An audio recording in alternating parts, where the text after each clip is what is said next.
Graça e paz, amados irmãos, estamos reunidos nesta noite para estudarmos a palavra de Deus. Queremos rogar as bênçãos de Deus sobre sua vida, pedindo que Ele esteja te abençoando com toda a sorte de bênçãos espirituais, te fortalecendo, dando alento na sua caminhada, e ainda que estejamos distantes uns dos outros, estejamos meditando na palavra de Deus, palavra que nos alimenta e nos fortalece em dias difíceis. Oremos ao Senhor, oração de gratidão por tudo que Ele nos tem feito e pela garantia de que Ele continua cuidando de cada um de nós. Oremos ao Senhor. Deus, nós louvamos o Teu nome, rendemos graças a Ti. Deus da nossa vida, Senhor, a quem consagramos o nosso viver. Declaramos pertencer-te de corpo e alma, pois todas as áreas da nossa vida, o Senhor tem total controle. Louvado seja o teu nome, porque o Senhor tem cuidado de cada um dos teus filhos. Louvamos o teu nome pelo teu amor infinito revelado na pessoa de Jesus Cristo, nosso Senhor. E pedimos, ó Pai, que esta noite seja uma noite de comunhão contigo e aprendizado da tua palavra. Essas bênçãos nós te rogamos por Jesus Cristo, o nosso Senhor. Amém.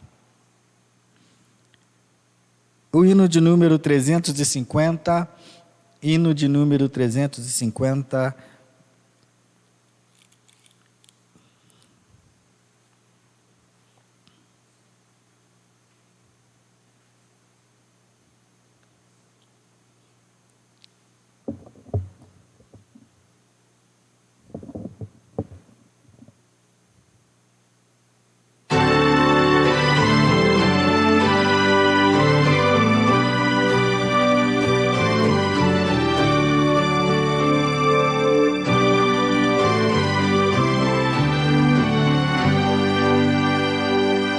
Fonte da celeste vida, manifesta o teu poder, vivifica os sem alentos, faz os mortos renascer.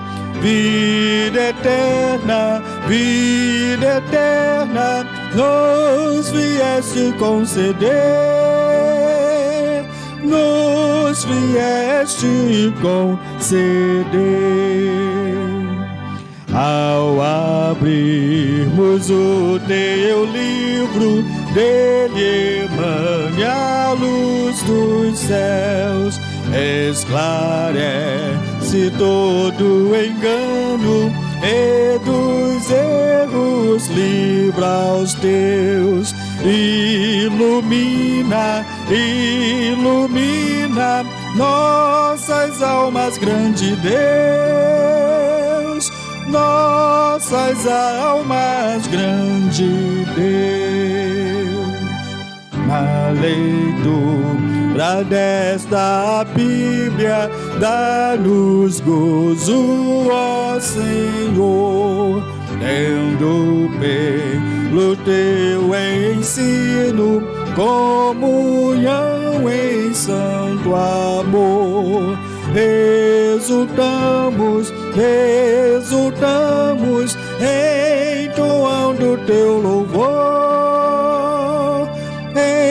entoando teu louvor.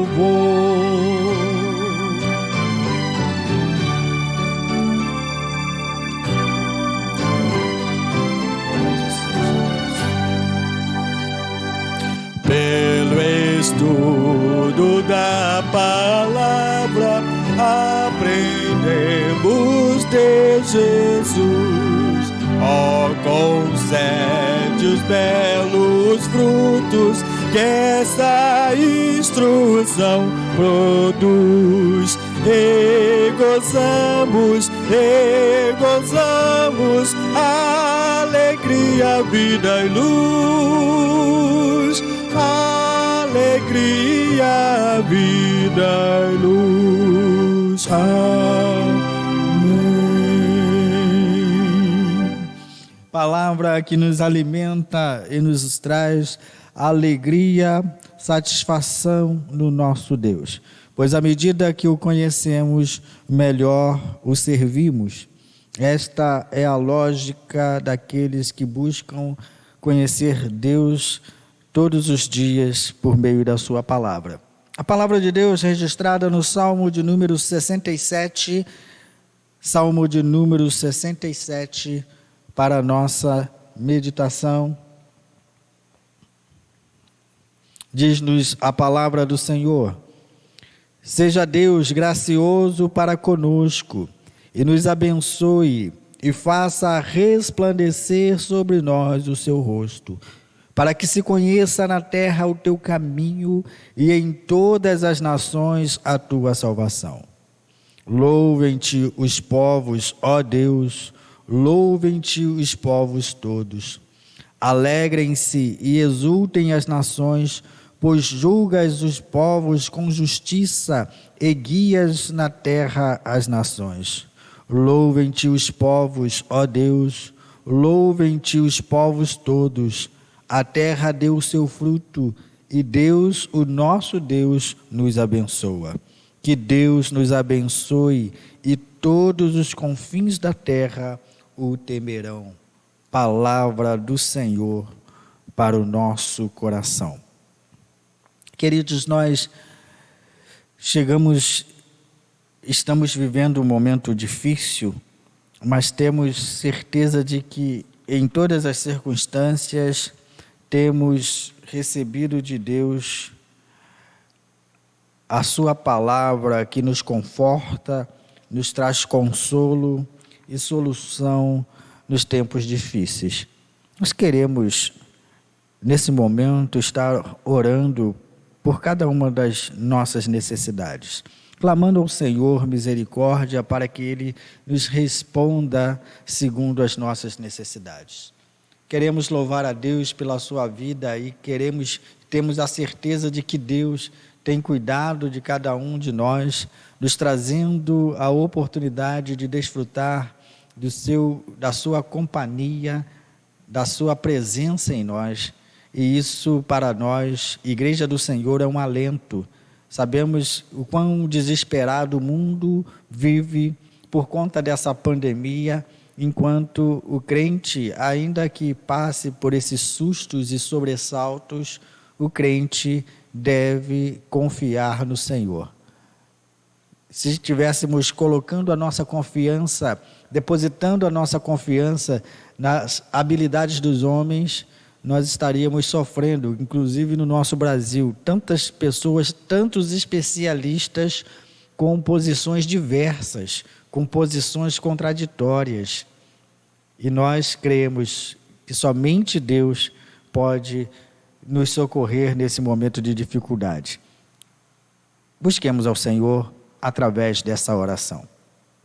Pai, em nome de Jesus, nos colocamos diante da Tua presença como intercessores que rogam por suas vidas e pelas vidas de todos aqueles que nos cercam, distantes ou perto, sabendo que a Tua mão alcança em qualquer lugar, dos lugares mais remotos do mundo, aqueles a quem pela Tua graça o Senhor quer salvar. Louvamos-te, ó Deus, pela Tua misericórdia revelada na vida da Tua igreja. E como intercessores, nós nos colocamos neste momento, suplicando ao Senhor o Teu socorro divino para aqueles que estão sofrendo, para aqueles que estão vivendo essa enfermidade terrível da pandemia do Covid-19 que tem atingido o mundo inteiro e inclusive está no nosso Brasil. Pai, nós te pedimos que a Tua mão alcance cada um daqueles que sofrem nesse momento. Pedimos, ó Pai, que segundo o Teu santo propósito, todas as coisas estejam se complementando para o Teu propósito que Tu mesmo destinaste, mas que a Tua misericórdia se estenda na vida deste povo brasileiro. Pedimos perdão pelos nossos pecados e sabemos que muitas das consequências pelas quais estamos atravessando é resultado de um pecado geral, de um povo que se esfriou, de um povo que se afastou da tua presença, do povo que virou as costas ao teu ensinamento. Por isso, ó Deus, como igreja do Senhor, suplicamos perdão pelo teu povo, pela tua igreja e por todo o povo brasileiro. Que o Senhor os alcance com tua graça e os alcance com tua salvação. Em nome de Jesus, nós te pedimos que sejam restauradas a saúde de todos aqueles, ó Deus, que estão passando por esse momento difícil. Pedimos pelo consolo do teu Espírito Santo para aqueles que perderam seus entes queridos, motivados por essa doença, motivados por essa enfermidade. Em nome de Jesus, que teu Espírito Santo esteja consolando, suprindo a ausência de um ente querido, tirando toda a dor e trazendo regozijo, trazendo alegria e satisfação no Senhor e a esperança de um reencontro dos teus filhos na eternidade. Ó Deus, nós suplicamos por cada um dos teus filhos e pedimos particularmente pela Igreja Presbiteriana em Lages, que cada um dos teus filhos nos seus lares sejam alcançados pelo Senhor, pela tua graça, pelo teu amor, e que as tuas bênçãos copiosas se derramem sobre cada um dos teus filhos nessa noite. Te pedimos por essas bênçãos, em nome do Senhor Jesus, o nosso Salvador, com o auxílio do Espírito Santo. Amém. Nós iremos estudar a palavra de Deus e todos os dois hinos têm consonância com a Bíblia. Nós iremos cantar nesse momento, antes de entrarmos no estudo, o hino de número 369. 369. Cante conosco, tenho certeza que você já conhece também.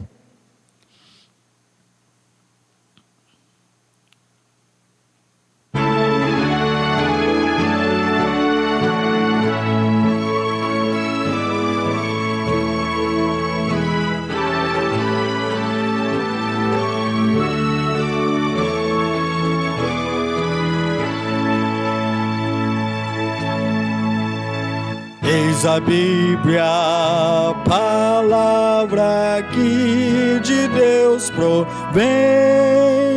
Quem com ela vive, lavra, vive para o bem.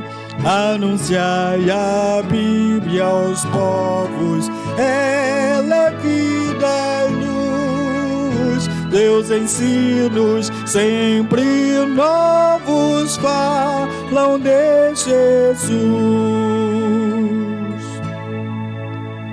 Essa Bíblia, semente e de semear, anunciando a toda a gente que Deus quer salvar.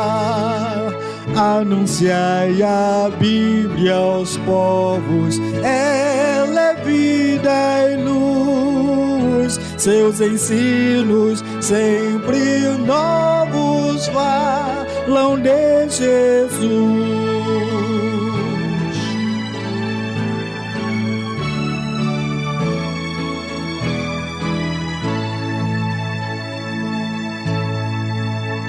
Mocidade, homens velhos, ponde-vos de pé, e as lições do Evangelho propagai com fé. Anunciai a Bíblia aos povos, ela é vida e luz. Seus ensinos sempre novos falam de Jesus. Que a nossa missão seja anunciar a palavra de Deus a todos aqueles que pedem a razão da nossa fé. Palavra de Deus no livro de Apocalipse, no capítulo 17, do versículo 3 ao versículo 18. Nós ainda não estaremos complementando todos esses versículos, mas estaremos lendo todo o texto a partir do versículo 3 ao 18 para a compreensão do texto. Diz-nos a palavra de Deus: o anjo me transportou no espírito a um deserto e vi uma mulher montada numa besta escarlate, besta repleta de nomes de blasfêmia, com 7 cabeças e 10 chifres. A mulher estava vestida de púrpura e de escarlate, enfeitada com ouro, pedras preciosas e pérolas, tendo na mão um cálice de ouro transbordante de abominações e das imundícias da sua prostituição. Na sua testa estava escrito um nome, um mistério: Babilônia, a grande, a mãe das prostitutas e das abominações da terra. Então vi a mulher embriagada com o sangue dos santos e com o sangue das testemunhas de Jesus. E quando a vi, admirei-me com grande espanto. O anjo, porém, me disse: por que você ficou admirado? Vou lhe explicar o mistério da mulher e da besta que tem as 7 cabeças e os 10 chifres e que leva a mulher. A besta que você viu era e já não é mais, e está para emergir do abismo e caminha para a destruição. E aqueles que habitam sobre a terra, cujos nomes não foram escritos no livro da vida, desde a fundação do mundo, se admirarão vendo a besta que era e não é mais, mas tornará a aparecer. Aqui está a mente que tem sabedoria. As 7 cabeças são 7 montes, nos quais a mulher está assentada. São também 7 reis, dos quais 5 caíram. Um existe e o outro ainda não chegou. E quando chegar, tem de durar pouco tempo. E a besta que era e não é mais, é também o 8º rei, mas faz parte dos 7 e caminha para a destruição. Os 10 chifres que você viu são 10 reis, que ainda não receberam reino, mas recebem autoridade como reis, com a besta durante 1 hora. Estes têm o mesmo propósito e oferecem à besta o poder e a autoridade que possuem. Lutarão contra o cordeiro e o cordeiro os vencerá, pois é o Senhor dos senhores e o Rei dos reis. Serão vencedores também os chamados, eleitos e fiéis que estão com o cordeiro. O anjo disse ainda: as águas que você viu, onde a prostituta está sentada, são povos, multidões, nações e línguas. Os 10 chifres que você viu e a besta, esses odiarão a prostituta. Eles a deixarão devastada e nua, comerão as carnes dela e a queimarão no fogo. Porque Deus incutiu no coração deles que realizem o seu propósito, executem-no de comum acordo e deem à besta o reino que possui, até que se cumpram as palavras de Deus. A mulher que você viu é a grande cidade que domina sobre os reis da terra. Queridos, nós estudamos esta palavra e na semana passada já falamos sobre ela, de modo que quando nós falamos, nós demos um panorama geral sobre todo o capítulo 17 e falamos até o versículo 2. Depois do versículo 2, nós encerramos e daremos a sequência agora a partir do versículo 3.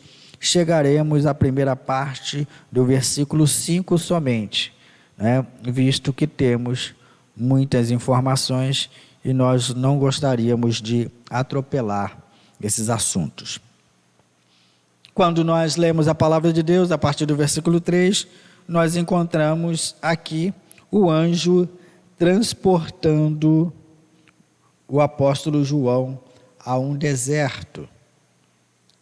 E no versículo 3, que nós encontramos essa descrição, nós vamos encontrar nela também alguns paralelos. A mulher e a besta é a descrição dessa perícope, contudo, ainda que a mulher seja evidentemente a personagem principal deste capítulo, nós ainda temos a menção da presença do Cordeiro, dos salvos e redimidos em Cristo e da presença de Deus cumprindo todos os seus propósitos, né? E João apresenta aos seus espectadores, então, uma cena horrível. Uma mulher vestida de escarlate, nobremente vestida, montada numa besta da mesma cor, vermelha, e aí a cor não é uma cor vermelha simplesmente, mas no original a palavra pirro, que identifica a cor, significa vermelho de fogo, né? Então, dando mais ênfase ou uma cor diferenciada do vermelho como nós conhecemos. E vimos então a besta, que é repleta de nomes de blasfêmia, com 7 cabeças e 10 chifres. Ao ver essa cena, João apresenta algo que lhe traz admiração e que traz espanto.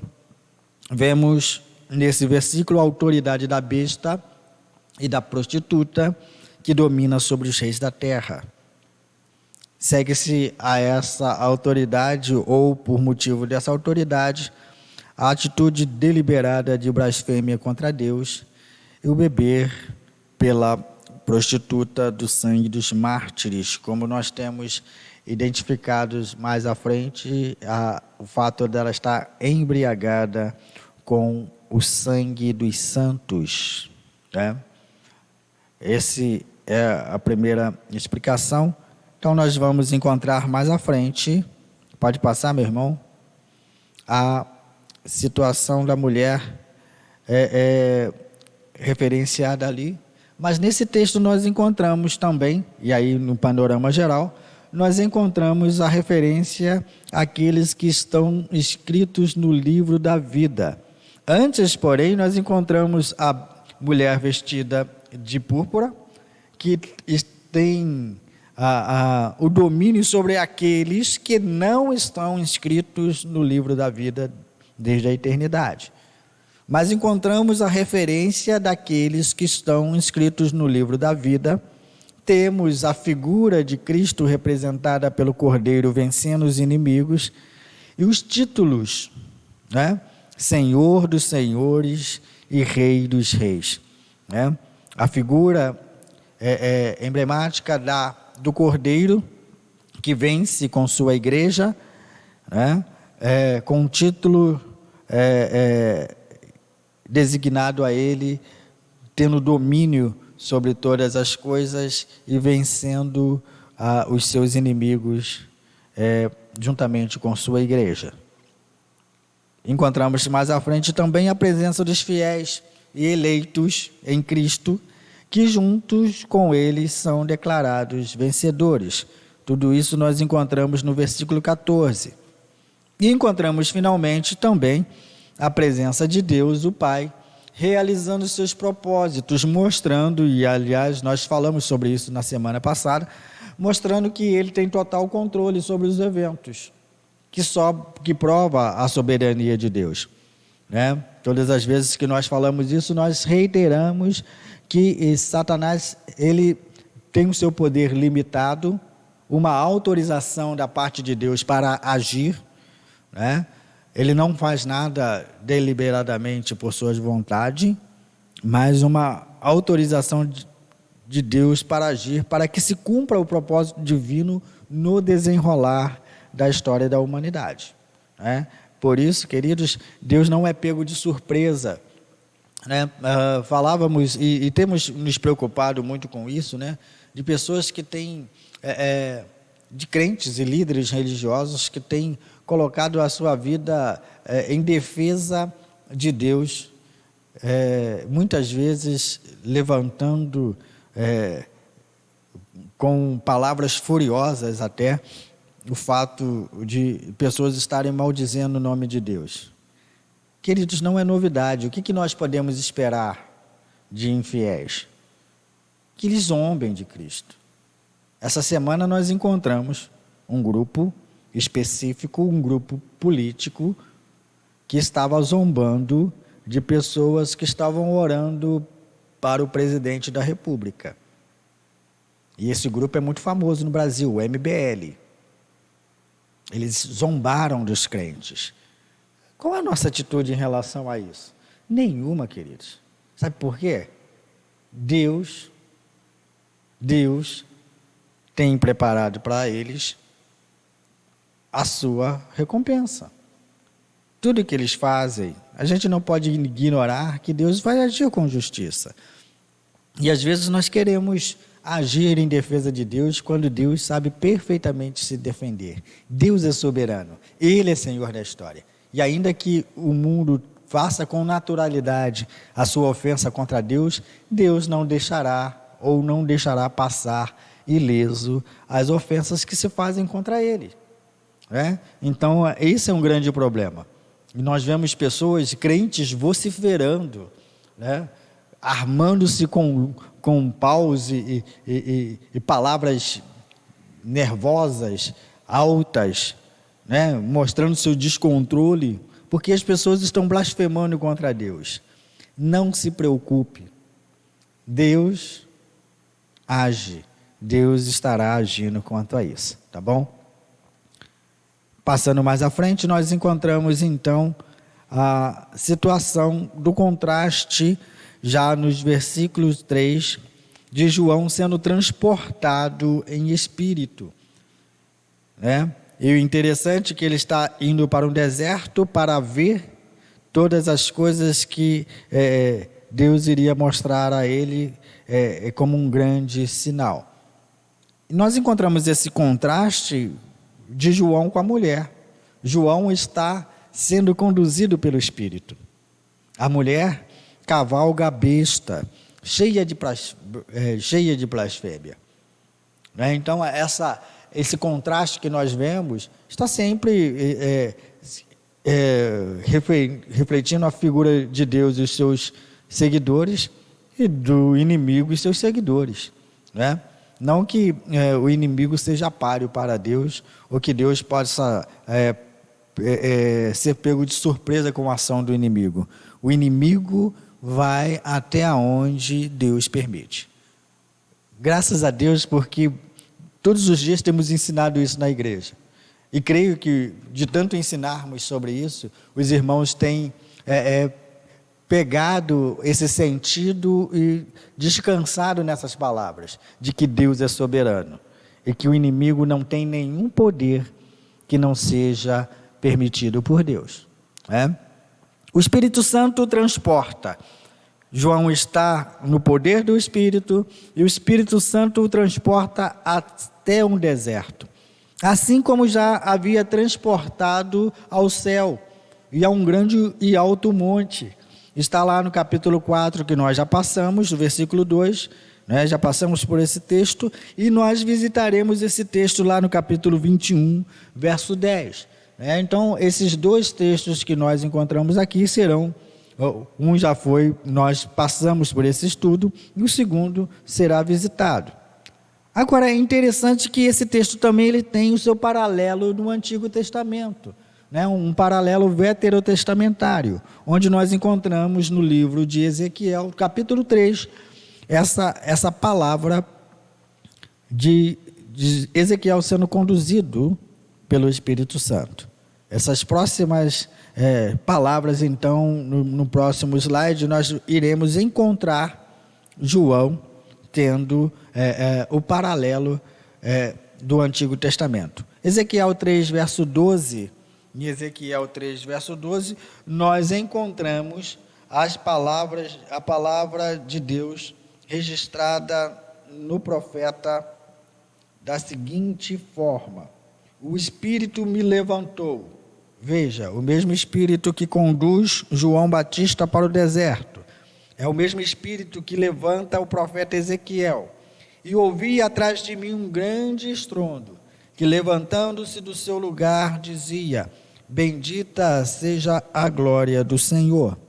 Nós encontramos também esse paralelo lá no capítulo 37, no famoso texto do Vale dos Ossos Secos, né? Em todo o capítulo 37. Né? Nós encontramos também esses paralelos, né? No Velho Testamento, no que se refere ao deserto, né? E esse paralelo do Antigo Testamento no que se refere ao deserto, a menção no profeta Isaías, do capítulo 21, do versículo 1 ao versículo 10, falando sobre o deserto, citando a Babilônia, também citada no livro de Apocalipse, como um deserto de uma visão que ele vê saindo o invasor que causa a queda de Babilônia. O que Isaías está profetizando ali é o que nós encontramos no livro de Daniel, a queda de Babilônia para o império dos Medos e da Pérsia, né? E esse império medo-persa foi aqueles que tiveram a responsabilidade de dar a derrocada da grande Babilônia, governada por Nabucodonosor e seus descendentes. Tá bom? Pode passar, irmão. Temos no livro de Isaías, também como no livro de Apocalipse, o deserto é o centro da visão. E às vezes a gente quer especular o que significa esse deserto, né? Às vezes o deserto, às vezes nós queremos procurar um sentido para essas palavras e devemos simplificar ao máximo, a fim de não ofuscarmos o sentido da visão de Deus. Porque muitas pessoas, procurando estudar essa palavra, aplicam a figura do deserto, o lugar onde habita o mal, né? Fazendo um trocadilho ou uma referência, por exemplo, à tentação de Jesus Cristo no tempo do deserto, né? No lugar onde o mal escolhe para poder, o lugar de provações, né? O Cristo passou por suas provações ali no seu deserto. Então, essas visões, muitas vezes, nos colocam dentro do que significaria isso no livro de Apocalipse, né? Isaías tem uma visão, e ele tem a visão do deserto, enquanto no Apocalipse, diferente do que Isaías vê à distância, o profeta é levado ao deserto para presenciar a cena que lhe causa assombro. Ele está assombrado, devidamente assustado,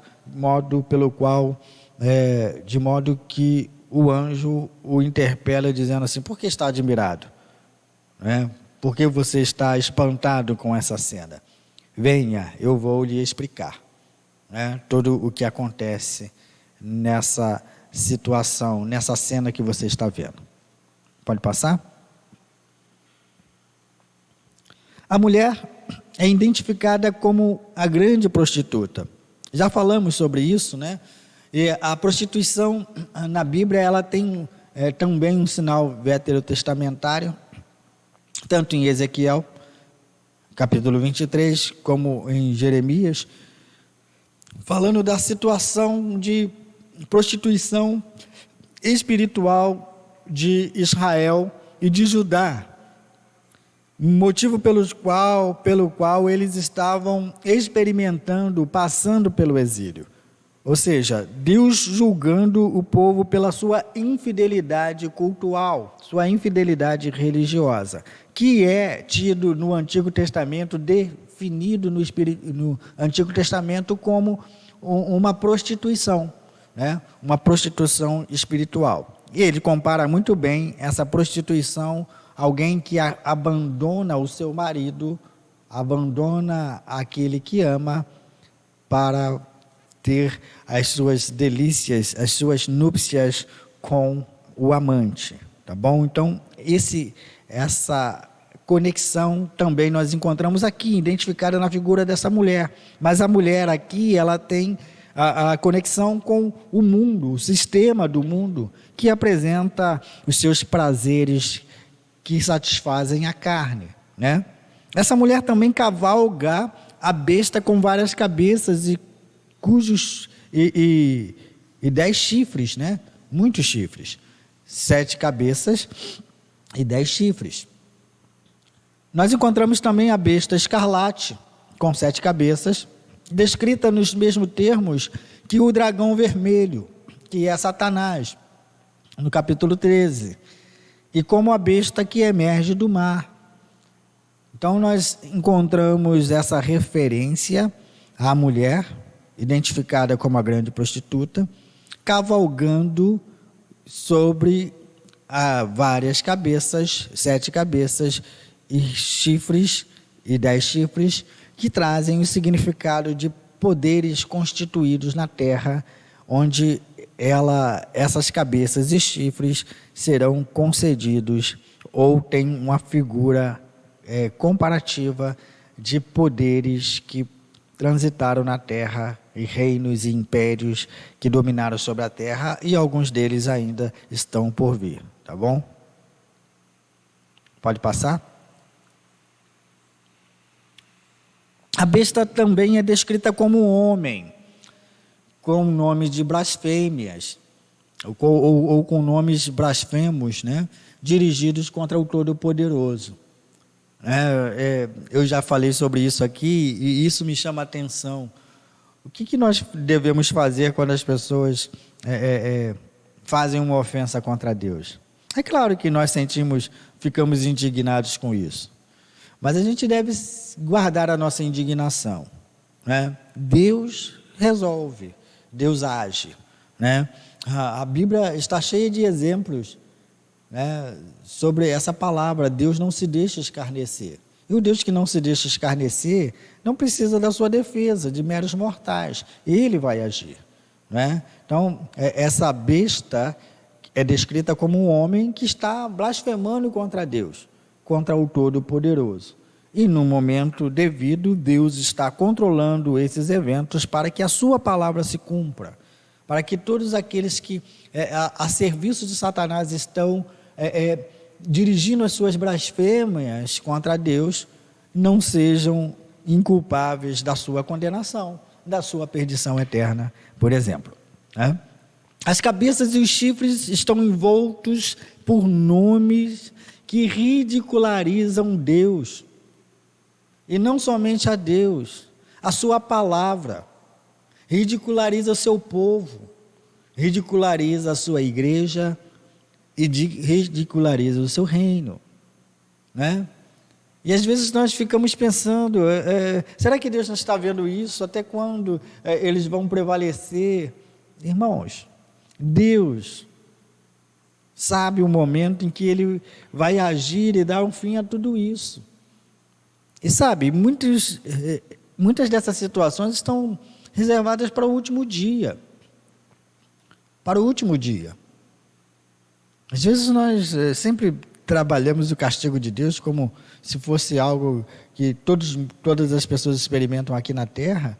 O que falar da perdição eterna? Aqueles que não forem punidos aqui, certamente serão punidos na eternidade, se não tiveram sua vida convertidas ao Evangelho. Então, é um grande problema, às vezes, a gente querer brigar com coisas que já está determinado que vai acontecer. Por que você tem que brigar com as pessoas que dirigem blasfêmia contra Deus? Se na própria palavra de Deus isso está escrito, está previsto, E previsão aqui não é algo que é possível de acontecer. Certamente acontece. Quantas vezes você já ouviu pessoas blasfemarem de Deus? Quantos de nós já ouvimos as pessoas levantarem calúnias contra Deus? Eu tenho certeza que cada crente, com um tempo de caminhada na igreja, já ouviu blasfêmia contra Deus. Muitas vezes dentro dos nossos próprios lares. Às vezes ficamos chateados porque as pessoas falam com tanta ênfase contra Deus, mas olha, acontece muitas vezes dentro dos nossos lares.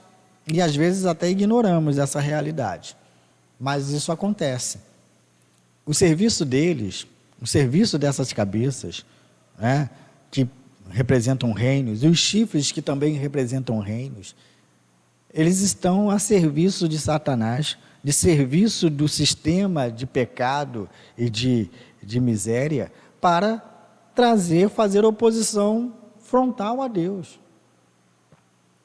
E não somente de ataque frontal a Deus, mas a sua palavra, E aí, identificada na figura do próprio Jesus Cristo, o Cordeiro que venceu, o Cordeiro que vence todas as batalhas, juntamente com sua igreja, O povo, já falamos aqui sobre a figura daqueles que, no momento do Antigo Testamento, onde o acusador estava sempre presente diante de Deus. Ele foi deposto desse lugar. Jesus ressuscitou e o depôs. Tirou do lugar, de modo que quem está na presença de Deus agora não é mais o acusador, mas é o nosso advogado, Então isso é importante a gente entender, que o papel do inimigo é o papel de acusar, de colocar dúvidas no nosso coração, e dúvidas muitas vezes que nos dão um nó na cabeça de às vezes não acreditarmos que fomos perdoados no nosso pecado. E aí temos algumas doutrinas destoantes da própria palavra de Deus, que nós vamos citar um pouco aí à frente, e famosas aí no meio evangélico, que parece mais um centro espírita, gente fazendo regressão. Eu tenho certeza que vocês já viram isso. Pessoas trabalhando a ideia de maldição hereditária, totalmente contra a Bíblia, é antibíblica. Quando você abre a palavra de Deus no profeta Ezequiel, o profeta Ezequiel encontra um povo que está experimentando o exílio, que acreditava firmemente que eles estavam experimentando o exílio em consequência de pecado de seus pais. Deus esclarece isso a Ezequiel com uma mensagem direta a essas pessoas que acreditavam assim. Então esquece esse negócio de maldição hereditária. Cristo que te libertou, não importa quem era seu pai, quem eram os seus ascendentes. Cristo te libertou. Viva como um liberto. Não fica procurando piolho em cabeça de cavalo. Gente. Tem gente procurando. Então, essas coisas assim são estranhas à Bíblia e temos pessoas fazendo isso à torto e à direito. Biblicamente, nós não encontramos nada que justifique essas atitudes. Por que eu estou falando isso? Porque está dentro do assunto, Está dentro do assunto. Não somente as pessoas que estão fora do contexto evangélico ridicularizam a Deus, como pessoas têm trazido essas palavras, essas coisas estranhas, o chamado fogo estranho para dentro da igreja, para seduzir muitas pessoas e torná-las agradáveis, e permanecendo no mesmo pecado de outrora, quando invocam, junto com a palavra de Deus, coisas que são condenadas por ele, E nós vamos passar por esses textos hoje, Nós vamos passar por esse texto hoje. Eu não estou falando nada de maneira solta, não.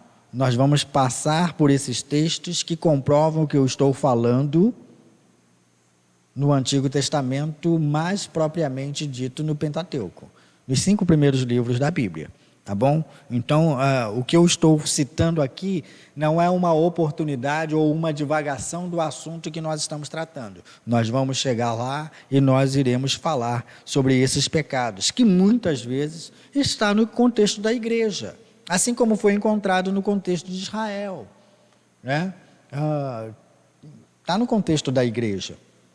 O povo de Israel muitas vezes viveram dentro desse contexto de heresia, de coisas que Deus havia condenado pela sua palavra. Tá bom? Pode passar, meu irmão? A aparência da mulher reflete a realeza. Ela está vestida com roupas de cor púrpura e escarlate, né? Então, a mulher, ela mostra, ou seja, toda a sua glória do mundo, faz-nos lembrar daquela situação no deserto, onde o diabo apresenta a Jesus: olha, tudo isso te darei se prostrados me adorares, né? A mulher é esse sistema de coisas que atrai a humanidade para o prazer da carne, para o prazer de conquistas fáceis, né? E essa representação de opulência, de realeza, é o que atrai as pessoas, né? Que atrai as pessoas. Então, esse sistema de coisas, a mulher está vestida com esse símbolo, exatamente mostrando ou demonstrando a sua influência de fazer com que as pessoas cometam os pecados. E olha, esses pecados é aquele cálice que ela está carregando, cheia de injúrias, cheio de blasfêmias, cheia de ofensas contra Deus, tá bom? A realeza também, né, e aí um exemplo do que a mulher está vestindo, algo que era muito comum no Império Romano, né? A veste dessas cores era o simbolismo de pessoas ricas, membros do Senado romano, dos dignatários e das pessoas ricas. Então, esse vestido de opulência que a mulher está refletindo com a sua realeza e chamando a atenção para o modo do qual ela veste, é o modo como ela atrai e o modo como ela seduz as pessoas. É uma comparação ao modo como o mundo tem seduzido homens para o pecado, tá bom? Pode passar? A aparência da mulher, né? Pode passar? Eu repeti aí. O cálice está cheio de abominações e da impureza, da fornicação, da prostituta, né? Então nós encontramos essas abominações, não que a prostituta toma, que bebe. Ela não toma desse cálice, ela dá a beber aos homens, para que eles pratiquem todos esses tipos de abominações e impurezas, da fornicação da própria prostituta. Ou seja, o mundo como um sistema apresentando os prazeres carnais, prazeres transitórios aos homens, a fim de que os seus olhos sejam tirados da provisão e do cuidado de Deus, né? Então, o texto, ele é um texto bem claro por si só. É claro que nós não temos muito costume de ler, parar para meditar, mas o texto por si só ele é claro, que mostra, então, essa prostituta como um sistema de coisas que atrai o homem para o pecado. E esse cálice que ela está carregando não é o modo pelo qual ela está embriagada, mas o modo pelo qual ela serve aos seus seguidores para cometerem todos os tipos de pecados, olha, de abominações, de impureza, da sua própria fornicação, né? A palavra abominação, e aí nós vamos chegar nos textos agora que eu falei para vocês, né? Eu vou até pedir o irmão Leandro para preparar aí, porque eu não fiz não preparei nenhum texto para mostrá-los a vocês, mas à medida que eu for falando, para ele preparar para os irmãos, tá bom? A palavra abominação denota os objetos e práticas que são profundamente ofensivos a Deus. Então nós vamos encontrar agora, lá na própria palavra, né, as abominações cometidas por essas, lá no Pentateuco, condenadas por Deus, né? Um exemplo nós encontramos lá em Deuteronômio, no capítulo 18, né? Isso. Passa mais um slide lá, que a gente vai passar os textos, tá bom? Mais um slide, por favor.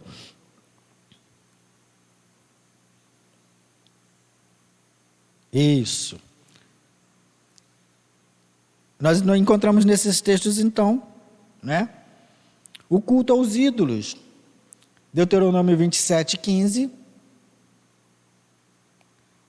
Primeiro texto em Deuteronômio 27, 15. Depois a gente volta lá para o 18. Mas Deuteronômio 27, verso 15.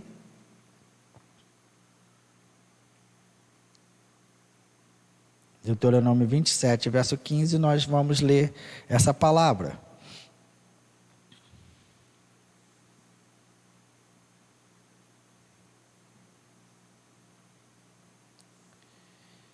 Diz aí: maldito aquele que maldito o homem que fizer imagem de escultura ou de fundição, abominável ao Senhor, obra de artífice, e a puser em lugar oculto, e todo o povo responderá amém. Ou seja, qual é a visão dessa situação? Aquilo que eu já citei para vocês. No Antigo Testamento, Deus tratava como prostituição cultual todos aqueles que, debaixo da sua provisão, debaixo da aliança, se voltava para a idolatria, né? Então, a primeira condenação dessas abominações, nós temos relatado no capítulo 27 de Deuteronômio, Deus dizendo no versículo 15: maldito o homem que fizer imagem de escultura ou de fundição, abominável ao Senhor, obra de artífice, e a puser em um lugar oculto. E todo o povo responderá amém. Isso quer dizer o quê? Que é uma situação em que as pessoas estão substituindo o culto a Deus, né? O seu serviço religioso ao Senhor. Nós encontramos então outro texto. Vamos para o texto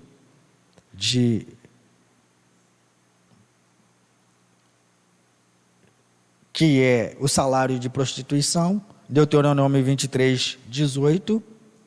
Deuteronômio de número 23, verso 18.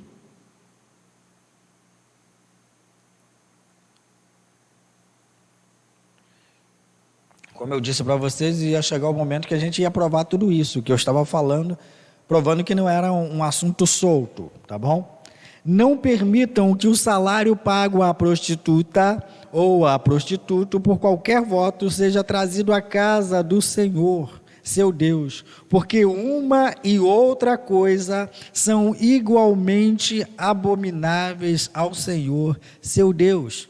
Ou seja, não era somente a prostituição cultual, mas também a ideia de fornicação, ao serviço, né, de prostituição, de lascívia moral.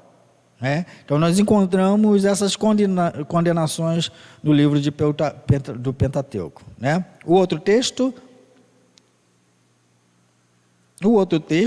veja, está em Levítico 18, 22 e no Levítico 20, 13, que é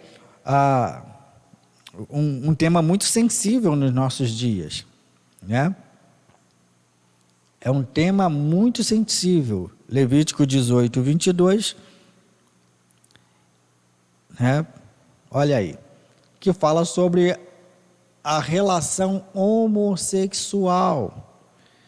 E aí, pastor, você tem algum problema com o homossexual? Nenhum, irmão, nenhum. Deve ser amado como qualquer outra pessoa. O que nós não podemos aceitar é que o princípio bíblico seja deturpado, né? Então, o que diz aí o texto?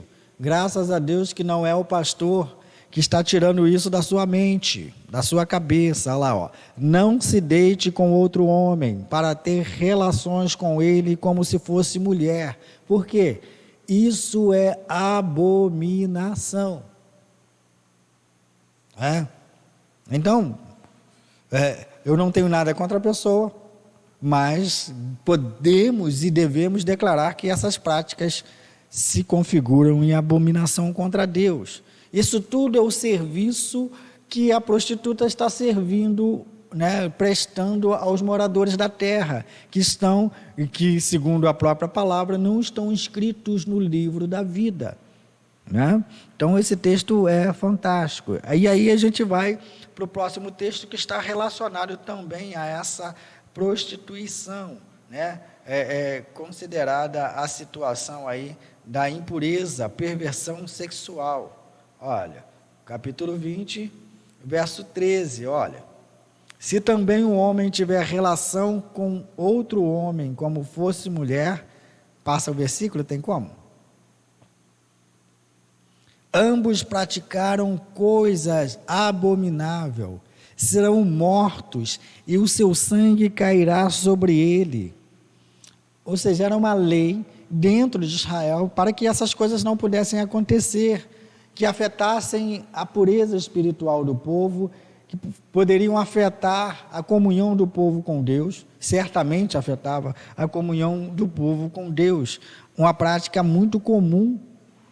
Às vezes as pessoas pensam assim, mas isso aí são coisas dos últimos tempos. Não, acontece desde que o mundo é mundo, só que Deus sempre deixou, trouxe uma posição de contradição para o povo que servisse a Ele com exclusividade, né? Então, qual é o problema que Deus aponta no Pentateuco que está relacionado com o livro de Apocalipse? Impureza religiosa e impureza moral. Nós não temos problema de dizer isso, né? E tudo isso afeta aquele que foi salvo, né? O homem que deveria ser salvo para o louvor e a glória de Deus, e se prestando a esses prazeres carnais. E aí vem o último, como nós citamos aqui, né? Feitiçaria, encantamento e adivinhação.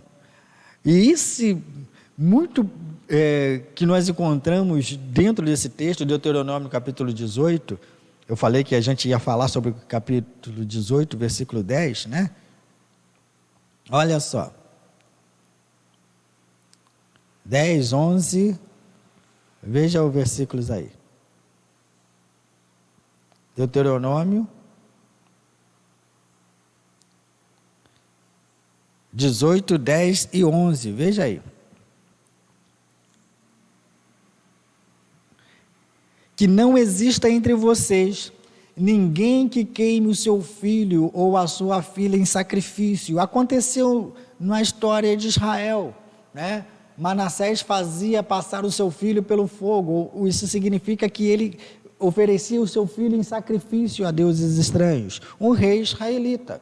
Nem que seja adivinho ou prognosticador, agoureiro e feiticeiro. Queridos, não é mera coincidência. A gente tem encontrado isso dentro do contexto evangélico, né? Chamado evangélico nos nossos dias. Encantador, necromante, praticante de magia ou alguém que consulte os mortos. Também algo muito comum que aconteceu também na época lá de Israel. Nós temos o exemplo de Saul, que vai consultar uma mulher lá nas montanhas, porque Samuel já havia mandado expulsar todas as pessoas que faziam esse tipo de adivinhação, né? Então, veja como que é fantástico esse texto, né? Quando você vai para Deuteronômio o 18 e 10, você encontra esse perfil dentro da igreja evangélica. Perfil dentro da igreja evangélica. Claro que é do nosso tempo, né? Eu nem preciso falar denominação aqui, que você vai chegar aqui à conclusão do que nós estamos falando, né? Prognosticadores, pessoas que fazem adivinhação, pessoas que fazem encantamento, né? É pecado, isso é pecado. Sabe aquele negócio da aguinha, do copinho d'água? Gente, A Bíblia está dizendo que é pecado. E por que eu tenho que fazer? Porque dá certo? Por que eu tenho que fazer? Irmão Leandro, volta lá no versículo 11, 18, verso 11. Dá para abrir lá para a gente? Deuteronômio 18, verso 11. Vamos ler o versículo 10 e 11 para poder compreender o texto. Eu acho isso importante para que vocês possam estar cientes do que nós estamos falando. Vamos ler os 2 versículos inteiramente. Olha, que não exista entre vocês ninguém que queime o seu filho ou a sua filha em sacrifício, nem que seja adivinho, prognosticador, aquele que olha para o futuro e faz previsões, agoureiro, feiticeiro, necromante, encantador, praticante de magia, alguém que consulte os mortos. Pode passar? Mais um? Pois olha só a declaração de Deus para o povo de Israel: todo aquele que faz tal coisa é abominação ao Senhor, e por estas abominações o Senhor, o Deus de vocês, está expulsando esses povos de diante de vocês.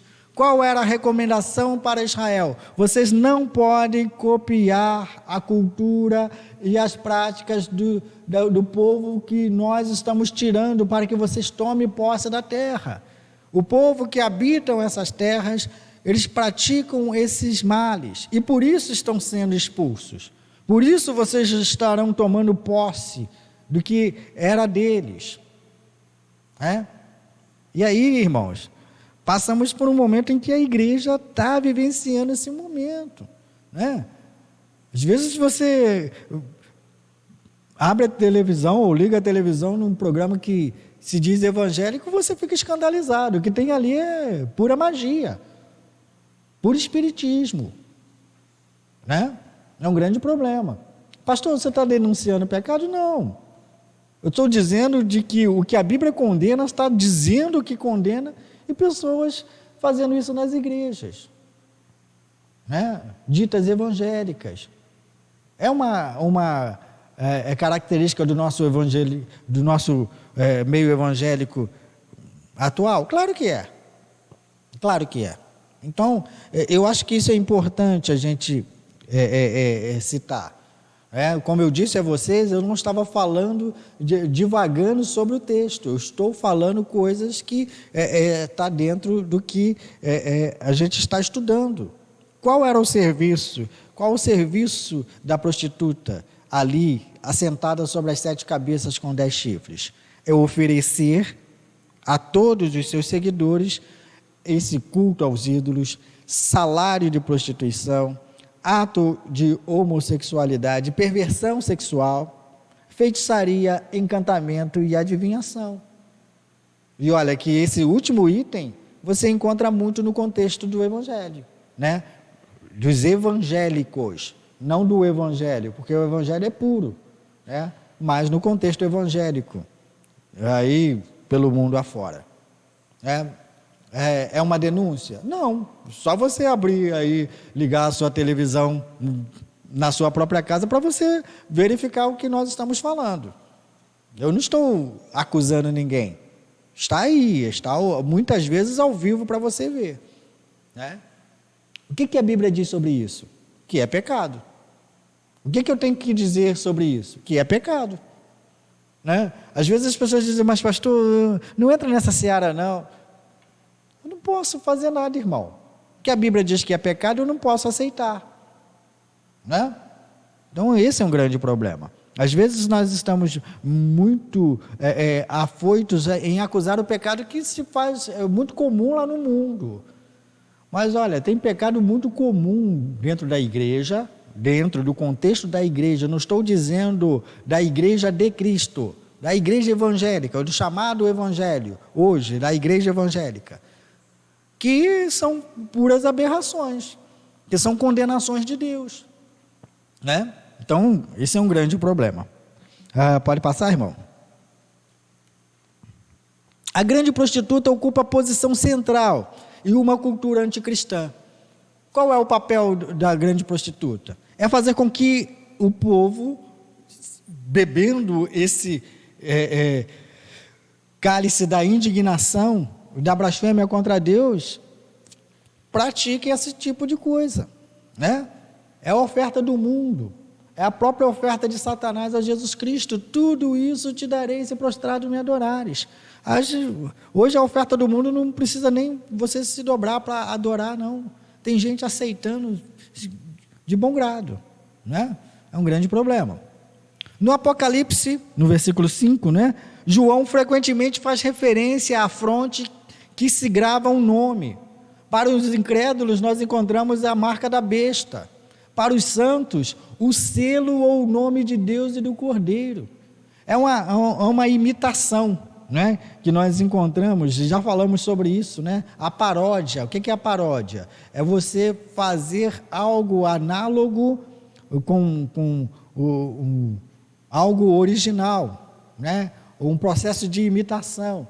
E nós conhecemos o que é uma paródia no nosso contexto diário aqui. Alguém que faz uma letra de música, geralmente com um viés de deboche, para cantar essa música e fazer graça, né? Com o diabo não é diferente, com o inimigo não é diferente. Eles usam essas coisas para fazer essa paródia, essa imitação, de imitar a Cristo.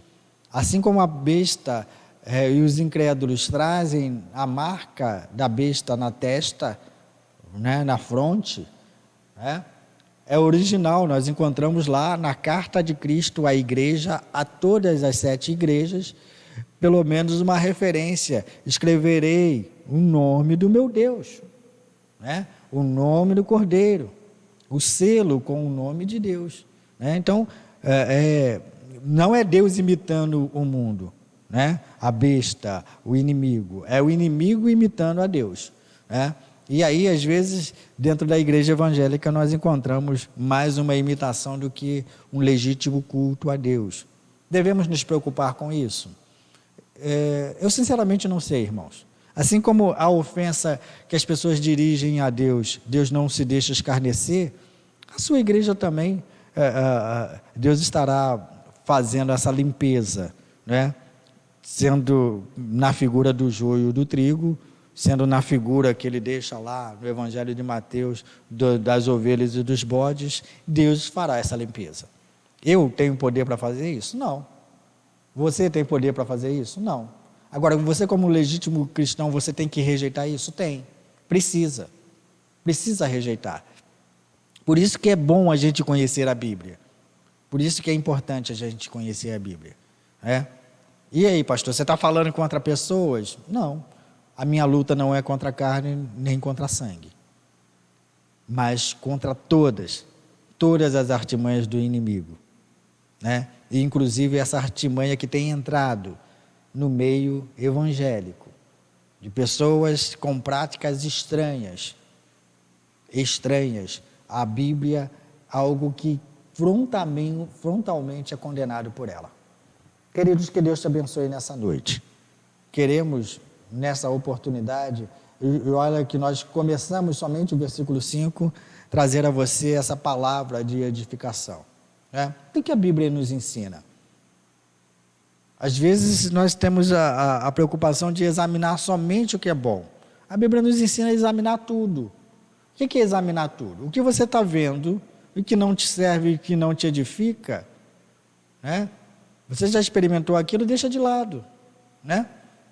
Então, aprenda de Deus. As coisas boas é para você guardar.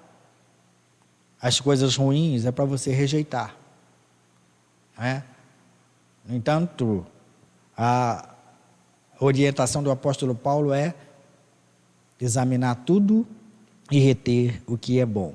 Por isso que nós estamos trazendo esses estudos para você, tá bom? Que Deus abençoe a sua vida. Vamos orar? Deus, nós estamos nesse momento te agradecendo por esse estudo da palavra, da tua palavra que nos edifica, nos alerta e nos chama para o acerto contigo. Deus, que a tua igreja todos os dias renove o seu papel de adorar ao Senhor, exclusivamente ao Senhor, se livrando de coisas que são estranhas à tua palavra, para que voltemos à plenitude do teu evangelho e pessoas e vidas sejam transformadas para a vivência e para o testemunho do genuíno evangelho.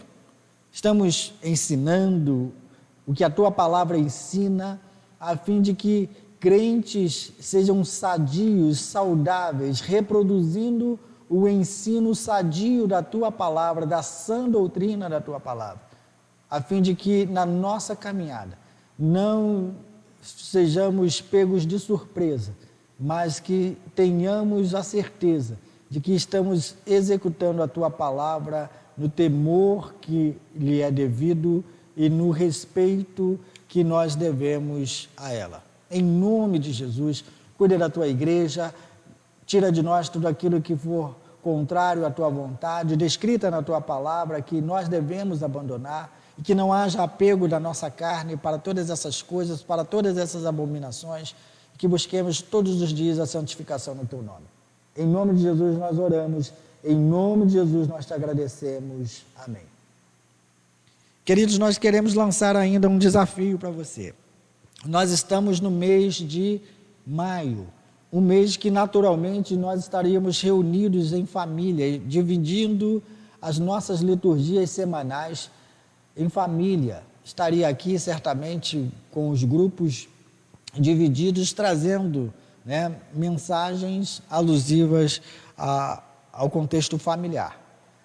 Infelizmente não é possível, nós estamos em quarentena, mas nós não queremos deixar passar em branco. Então a nossa proposta é que você tenha a oportunidade de fazer a sua devocional. E a proposta é bem simples. Se você faz a sua devocional, mais especificamente no café da manhã, grave lá um vídeo, tire fotos, e compartilhe na nossa página, mostrando o seu momento devocional. Se você quiser usar no espaço da noite, onde geralmente as pessoas fazem o culto doméstico, filme lá o seu culto doméstico, e nós estaremos recebendo na nossa página, a fim de reproduzirmos aqui. Não vai ser reproduzido para ninguém. São coisas que nós estaremos mostrando dentro do nosso arraial, dentro do nosso contexto. É um modo de tornar a igreja ativa e atuante enquanto estamos em quarentena. Que Deus te abençoe. Te esperamos na quinta-feira para estarmos orando uns pelos outros. Amém?